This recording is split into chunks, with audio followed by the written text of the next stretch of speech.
द्रौपदी को जब पता चला कि दुर्योधन पांडवों को वनवास में भेजने के बाद निरंतर राज्य में अपनी जड़ें मजबूत करता जा रहा है, अपनी स्थिति को दृढ़ करता जा रहा है, तो वह अपने क्रोध को नियंत्रित नहीं कर पाई और बड़े बुद्धिमत्तापूर्ण तरीके से युधिष्ठिर को उकसाने वाली बातें उसने कहना शुरू किया, जिससे कि युधिष्ठिर 13 वर्ष पूरे होने की प्रतीक्षा किए बिना ही दुर्योधन पर आक्रमण कर दें। तो द्रौपदी युधिष्ठिर को उकसाने के लिए उसके भाइयों की दुर्दशा का वर्णन करती है। दुर्योधन के कारण उनकी क्या दशा हो गई है। राज्य लक्ष्मी गई है सो तो गई है, पर युधिष्ठिर के प्रिय भाई किस तरह से दुख उठा रहे हैं वहाँ वनवास में। फिर वो युधिष्ठिर की स्वयं की स्थिति का वर्णन करती है और अब वो युधिष्ठिर को बहुत चुभती हुई बातें कहती हैं और जिन्हें सुनकर किसी भी स्वाभिमानी व्यक्ति को क्रोध आ जाए ऐसी बातें कहती है। इसी तरह की बातें कहते हुए द्रौपदी कहती है, विहाय शांतिम नृपधाम तत्पुनः प्रसीद संधेहि वधाय विद्विषाम व्रजन्ति शत्रुनवधूय निस्पृहा शमेन सिद्धिम मुनयो न भूभृतः। विहाय छोड़कर शांतिम शांति को, नृप हे राजन हे राजा युधिष्ठिर, तत् धाम पुनः तत् उस धाम तेज को पुनः फिर से उस तेज को फिर से प्रसीद प्रसन्न हो जाओ, हम पर कृपा करो, संदेही धारण करो, वधाए वध के लिए, विद्विषाम शत्रुओं के, व्रजंती प्राप्त होते हैं, शत्रुन अवधूय शत्रुओं का अवधूय तिरस्कार करके, शत्रुओं को पराजित करके, स्पृहा रहित जिनकी कोई इच्छा नहीं है, ऐसे शमेन शांति से, सिद्धिम सफलता को, मुनय मुनिगण, न भूभृतः राजा नहीं। नृप हे राजा युधिष्ठिर, शांतिम विहाय तत् धाम विद्विषाम वधाय पुनः संधेही। शांतिम विहाय शांति को छोड़कर, तत् धाम उस अपने पहले के तेज को, विद्विषाम वधाय शत्रुओं के वध के लिए, पुनः संधेही फिर से धारण करो, प्रसीद प्रसन्न हो जाओ, हम पर कृपा करो, निस्पृहा मुनयः शत्रुन अवधूय शमेन सिद्धिम व्रजंती भूभृतो न। निस्पृह अभिलाषा रहित मुनिगण शत्रुओं को पराजित करके शम से सफलता प्राप्त करते हैं, शांति से सफलता प्राप्त करते हैं, राजा नहीं।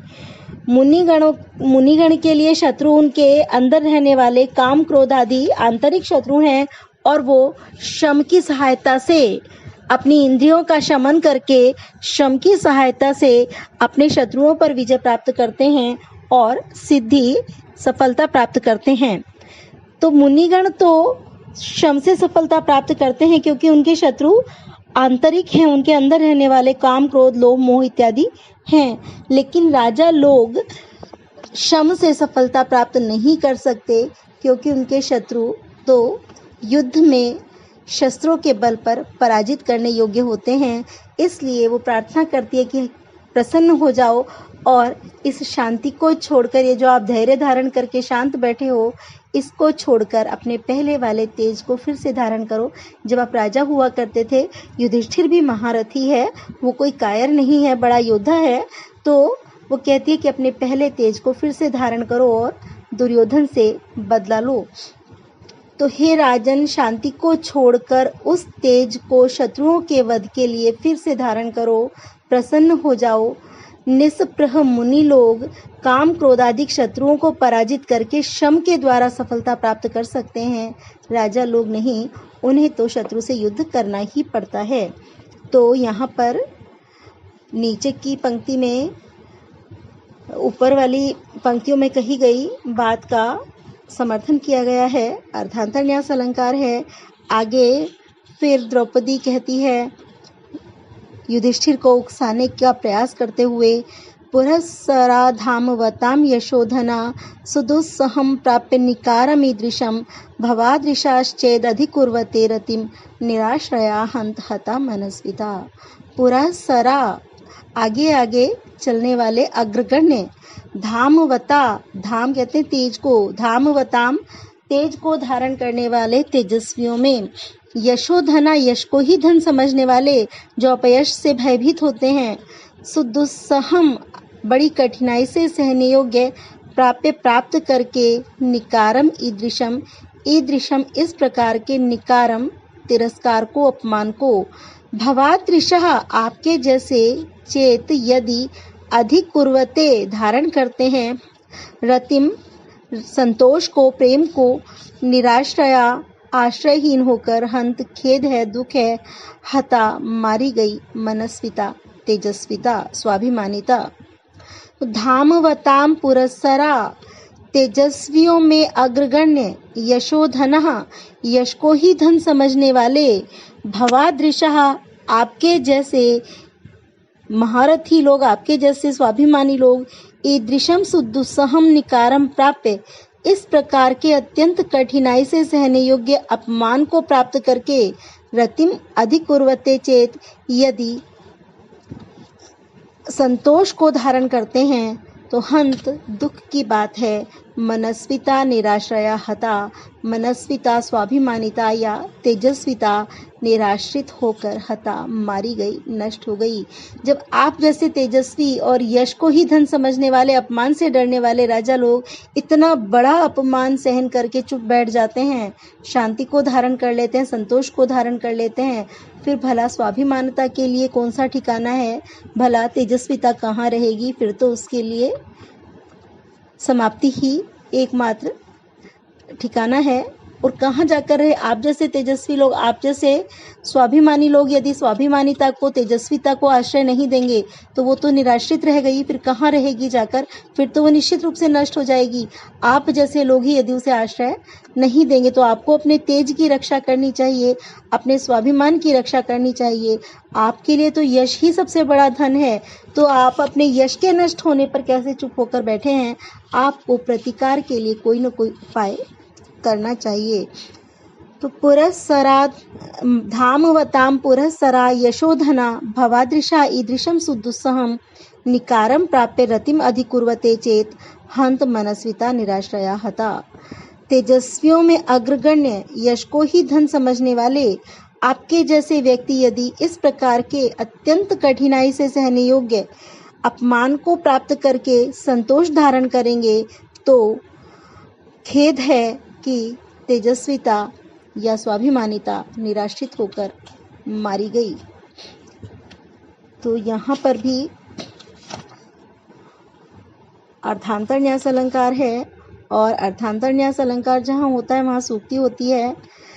निराश्रया हंत हता मनस्विता ये भी सूक्ति है, और इससे पहले श्लोक में व्रजंती शत्रुन अवधु निस्पृहा शमेन सिद्धिम मुनयो भूभृतः ये भी सूक्ति है। तो द्रौपदी चाहती है कि उसे कितनी भी कठोर बातें कहनी पड़े, पर युधिष्ठिर को किसी तरह क्रोध आ जाए, किसी तरह वो संधि भंग के लिए तैयार हो जाए, दुर्योधन पर आक्रमण करने के लिए तैयार हो जाए।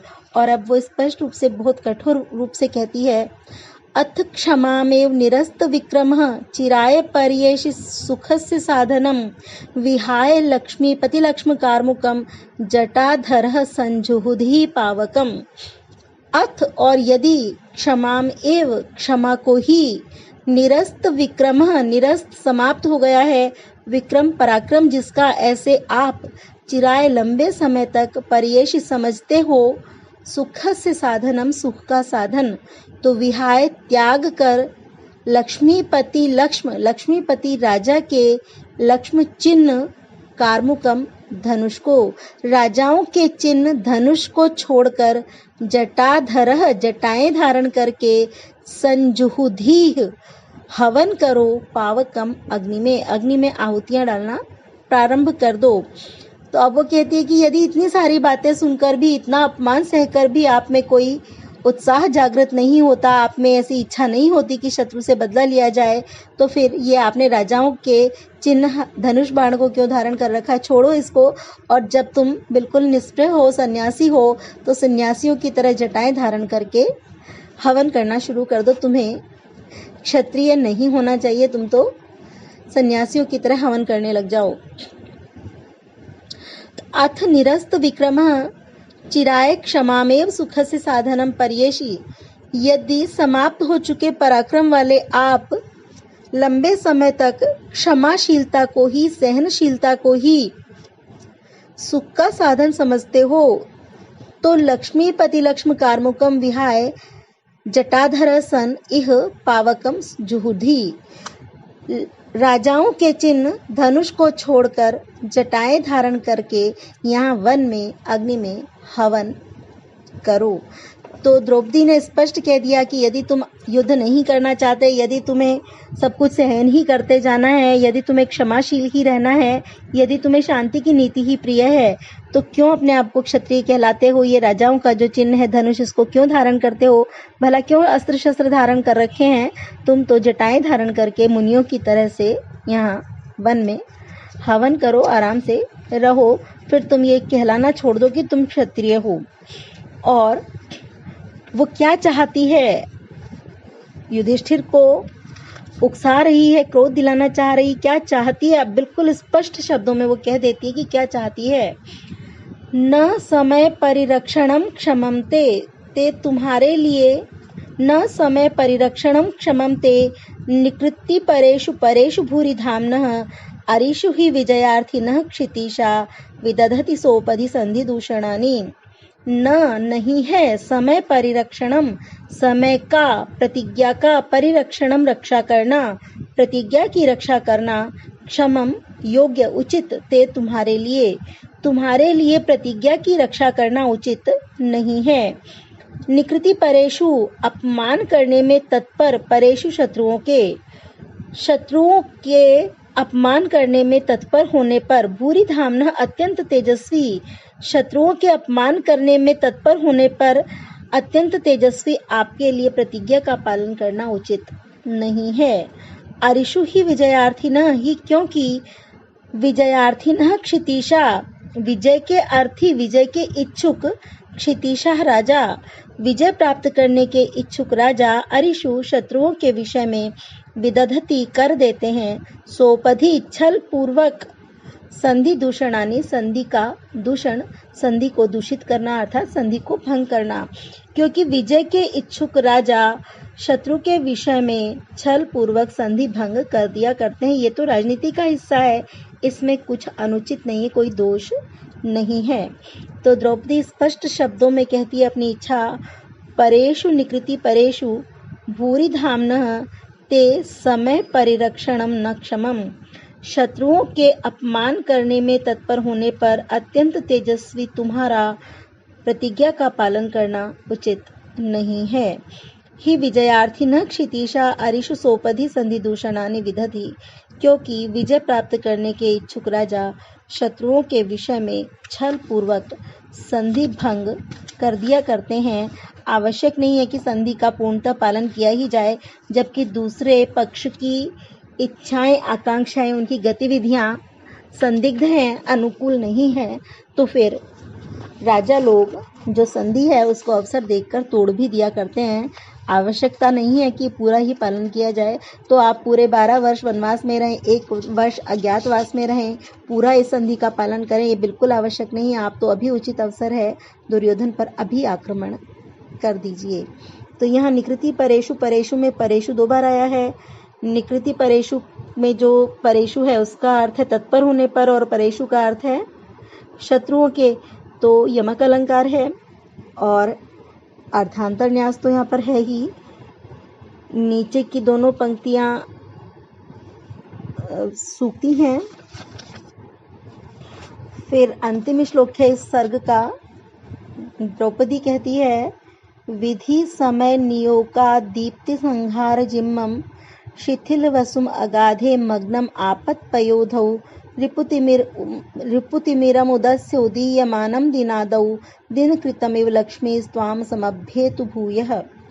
विधि समय नियोगात, विधि भाग्य और समय के नियोगात, फेर से प्रभाव से, भाग्य और समय के प्रभाव से, दीप्ति संहार जिम्मम, दीप्ति, दीप्ति के तेज के संहार, संकुचन से, सीमित हो जाने से, जिम्मम मलिन, शिथिल वसुम, शिथिल हो गए वैभव वाले, अगाधे गहन गहरे, मग्नम डूबे हुए, आपत्पयोधो आपत्ति रूपी समुद्र में या आपत्ति के समुद्र में, रिपुतिमिरम शत्रु रूपी अंधकार को या शत्रु अंधकार को उद्देश्य नष्ट करके, उदीयमानम उदय होते हुए, दिनादौ दिन के प्रारंभ में, दिन कृतमेव दिन को करने वाले सूर्य के समान, लक्ष्मी त्वाम समभ्येतु भूयः, लक्ष्मी राजलक्ष्मी त्वाम तुम्हें समभ्येतु प्राप्त करे, तुम्हारे पास आए, भूयः फिर से, राजलक्ष्मी फिर से तुम्हारे पास आए। कैसे? जैसे शाम के समय जो सूर्य अस्त हो जाता है, जिसकी महिमा कम हो जाती है, तेज कम हो जाता है, लेकिन प्रयास करके सुबह के समय उषा काल में वो फिर से अंधकार को नष्ट करके उदय होता है, फिर से उसको दिन लक्ष्मी की प्राप्ति होती है। ऐसे ही आप भी शत्रु रूपी अंधकार को नष्ट करके फिर से अपनी राजलक्ष्मी को पुनः प्राप्त करो। तो विधि समय नियोगात, भाग्य और समय के प्रभाव से अगाधे आपत्पयोधो, गहरे आपत्ति रूपी समुद्र में अर्थात अस्ताचल पर मग्नम डूबे हुए, दीप्ति संहार जिम्मा, दीप्ति संहार धूप के या प्रकाश के कम हो जाने से मलिन, शिथिल वसुम शिथिल हुई कम हो गई किरणों वाले, रिपुतिमिरम शत्रु रूपी अंधकार को उद्देश्य नष्ट करके, उदीयमानम उदय होते हुए, दिनादौ दिन के प्रारंभ में, दिन कृतम एवं सूर्य के समान। तो दिन के प्रारंभ में, शुरू से करते हैं इसको, भाग्य और समय के प्रभाव से गहरे आपत्ति अर्थात अस्त रूपी समुद्र में डूबे हुए, धूप के सिमट जाने से मलिन, शिथिल हो गई किरणों वाले, शत्रु रूपी अंधकार को नष्ट करके, दिन के प्रारंभ में उदय होते हुए सूर्य के समान, विधि और समय के प्रभाव से गहरे आपत्ति रूपी समुद्र में डूबे हुए, तेज के कम हो जाने से मलिन, शिथिल वैभव वाले और शत्रु रूपी अंधकार को नष्ट करके फिर से उदय होते हुए, उन्नति करते हुए आपको दिन लक्ष्मी के समान राजलक्ष्मी फिर से प्राप्त हो, फिर से आपके पास आए। तो यहाँ पर द्रौपदी इतना सब कुछ कहने के बाद में पूरा प्रयास करती है कि युधिष्ठिर को क्रोध आए, वो युद्ध के लिए तत्पर हो, और फिर अंत में वो कहती है कि मैं जानती हूँ, उपसंहार करते हुए मंगल कामना करती है कि मैं जानती हूँ कि आप में योग्यता की कमी नहीं है, लेकिन ये भाग्य का फेर है, समय का प्रभाव है कि आप इस गहरी आपत्ति में पड़ गए हैं। जैसे सूर्य तेजस्वियों में अग्रगण्य है, लेकिन संध्या के समय भाग्य के फेर से, समय के फेर से वो भी अस्ताचल पर जाकर डूब जाता है, अस्त हो जाता है, लेकिन उसका तेज नष्ट नहीं होता, तेजस्वी है। तो प्रयास करके सुबह वो फिर से उदय हो जाता है, फिर से उसी तेज के साथ चमकने लगता है, फिर से दिन की शोभा उसके पास आ जाती है। तो ऐसे ही समय के फेर से आपका तेज धूमिल हो गया है, आपका वैभव कम हो गया है, ठीक है, लेकिन आप प्रयास कीजिए और फिर से राजलक्ष्मी को प्राप्त कीजिए। कामना करती हूँ कि फिर से राजलक्ष्मी आपके पास आए। आप में तेज की कमी नहीं है, तो अपने उस तेज को, अपने उस पराक्रम को इकट्ठा कीजिए, शत्रु रूपी अंधकार को चीर कर फिर से अपने उस तेज रूपी प्रकाश को फैलाइए। जैसे सूर्य के पास दिन की शोभा फिर से आती है, ऐसे ही राजलक्ष्मी आपके पास फिर से आ जाए। तो यहाँ सारे ही विशेषण श्लेष की सहायता से सूर्य के पक्ष में भी लगते हैं और राजा युधिष्ठिर के पक्ष में भी लगते हैं, और दोनों की तुलना की है, उपमा अलंकार है। अंतिम पंक्ति में लक्ष्मी शब्द का प्रयोग किया है। तो भारवी ने अपने सभी सर्गों के प्रारंभ में श्री शब्द का और अंतिम श्लोक में लक्ष्मी शब्द का प्रयोग किया है, जो मंगल सूचक है, उपमा अलंकार है, श्लेष भी है। और यहाँ पर जैसा कि महाकाव्य का लक्षणों में बताया गया है, सर्ग के अंत में छंद परिवर्तन कर दिया जाता है तो इस श्लोक में मालिनी छंद है। पूरे सर्ग में वंशस्थ छंद है, लेकिन इस श्लोक में मालिनी छंद है। मालिनी का लक्षण आपको पता ही होगा, न न म य य युतेयम मालिनी भोगी लोकई। नगण नगण मगण यगण यगण, ये गण व्यवस्था होती है और भोगी लोकई 8 और 7 पर विराम होता है, यति होती है। तो ये आपका व्याख्या का तो समाप्त हुआ। बाकी आपको बता दिया जाएगा इसमें भारवेर अर्थ गौरवम, ये आपको पहले ही बताया है कि अर्थ गौरव के लिए विख्यात हैं भारवी। एक तो इस सूक्ति की व्याख्या करने के लिए आती है। भारवी की काव्य कला पर प्रश्न बनता है और भारवी को राजनीति का प्रकांड पंडित माना जाता है। और आपने देखा भी है, गुप्तचर की बातें हों या द्रौपदी की बातें हों, सब में ही राजनीति के विषय में चर्चा की गई है, राजनीति संबंधी ज्ञान बताया गया है। तो इसके आधार पर भारवी का राजनीति संबंधी पांडित्य। और जो मुख्य पात्र हैं यहाँ पर युधिष्ठिर और द्रौपदी, 2 ही मुख्य पात्र हैं इस पहले सर्ग में। उनका चरित्र चित्रण या उनकी चारित्रिक विशेषताएं, और वनेचर के बारे में भी पूछ सकते हैं। वनेचर भी एक मुख्य पात्र है, वो क्या कहता है, क्या संदेश देता है। तो जो वनेचर संदेश देता है उसका सारांश और द्रौपदी जो कहती है उसका सारांश, ये कुछ प्रश्न बनते हैं जो आपसे पूछे जा सकते हैं भाग ब में भी और भाग स में भी। जब जैसे भारवी की काव्य कला है, ये पूरा बड़ा प्रश्न बनता है, स में पूछ सकते हैं भारवेर अर्थ गौरवम, भारवी का राजनीति संबंधी पांडित्य, या फिर पात्रों के चरित्र चित्रण, या फिर द्रौपदी का कथन का सारांश या वनेचर के कथन का सारांश। ये भाग ब में पूछने लायक थोड़े छोटे प्रश्न हैं। और बाकी तो जो प्रश्न पत्र बनाने वाले की इच्छा पर है, थोड़ा बहुत विवेचना के साथ में बड़ा भी बन सकता है प्रश्न। तो ये ही प्रश्न इसमें बनते हैं, इनको आप तैयार कर लीजिएगा। और जो भी प्रश्न आप लिखते हैं, प्रश्न का उत्तर, चाहे वो चरित्र चित्रण हो, चाहे काव्य कला हो, चाहे राजनीति का पांडित्य हो, चाहे अर्थ गौरव हो, कुछ भी हो, आपका प्रश्न तभी अच्छा बनता है जब आप उसमें पठित अंश से उद्धरण देते हैं, पठित अंश के आधार पर लिखते हैं। और ज्यादातर तो उसमें लिखा ही होता है सोदाहरण उत्तर दीजिए। तो जब कहा जाता है सोदाहरण उत्तर दीजिए, तो मान लीजिए 20 नंबर का प्रश्न है तो समझ लीजिए कि 5 नंबर तो कम से कम उदाहरण के लिए हैं। अगर आपने एक भी उदाहरण नहीं दिया तो आपको 15 में से ही नंबर दिए जाएंगे। तो कुछ श्लोक आप कोशिश कीजिए ऐसे श्लोक ढूंढ पाए। पूरा श्लोक मत लिखिए, एक चरण लिख दीजिए उदाहरण के लिए, जो वहां पर एक चरण जिससे बात बन जाती है, तो कहीं कहीं 2 चरणों से बात बन जाती है।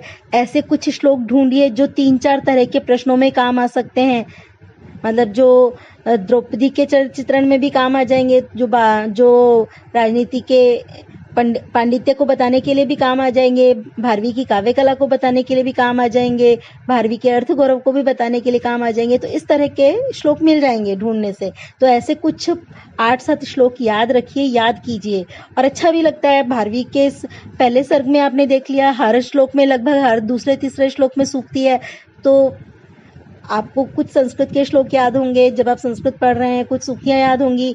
आप बातचीत के बीच में कभी उनका प्रयोग करेंगे, बोलेंगे, तो सामने वाला बहुत प्रभावित होता है। आपकी जो बातचीत है वो बहुत प्रभावशाली हो जाती है जब आप संस्कृत की सूक्तियों का प्रयोग करते हैं। लोग आपके ज्ञान से प्रभावित होते हैं। आप अपने उत्तर में भी लिखेंगे तो एग्जामिनर प्रभावित होगा। इसलिए कुछ श्लोक पठित अंश में से जरूर याद कर लीजिए।